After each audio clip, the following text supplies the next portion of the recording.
It was very helpful that we were both in the European Union. It was very helpful because we faced a common set of problems. And often in the European Union, we found ourselves working together with the same opinions. The point about Northern Ireland that always struck me is quite simply this. They are our nearest neighbours. Southern Ireland, Ireland, they are our nearest neighbours.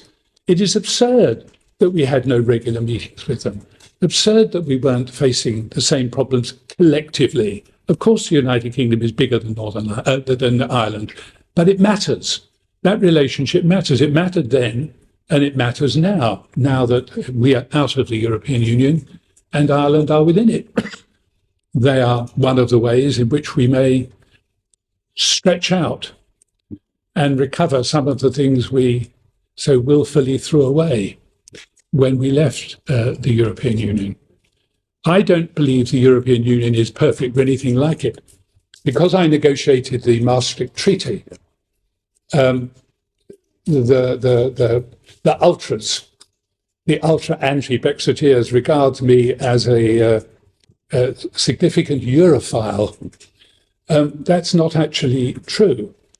I'm a very practical European. There's many things I don't like. But I look at the package and I say, are people in my country better off and safer if we were in the European Union than if we were outside? And I reached the conclusion that we were better off inside. And there is a wider dimension to this. There are three great power blocks in the world today. The United Kingdom is not one of them.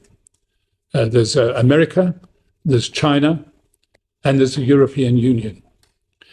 Europe is going to face immense economic competition from both America and from China.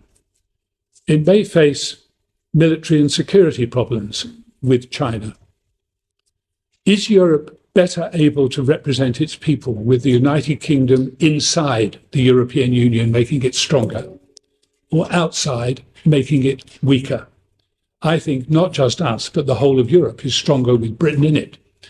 And when I look at the interests of my children and my grandchildren, I think their future is brighter if they're part of a really big bloc who could work with us if we were in difficulty.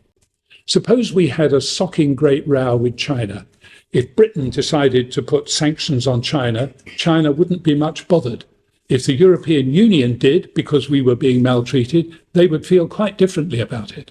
And it is those strategic issues that make me believe that we should be in Europe and that we have made a colossal mistake in leaving. I understand the sovereignty arguments, though many of them are more semantic than real, to be frank. No country, not even the United States, has pure sovereignty. That is why who has pure sovereignty in NATO, for example? We all sign up to NATO. Nobody complains about that. And yet we would give up a degree of military sovereignty in NATO, just as we give up a degree of economic sovereignty and political sovereignty in the European Union. It's a question of balancing what we give and what we may gain. And what we give is often frustrating and boring.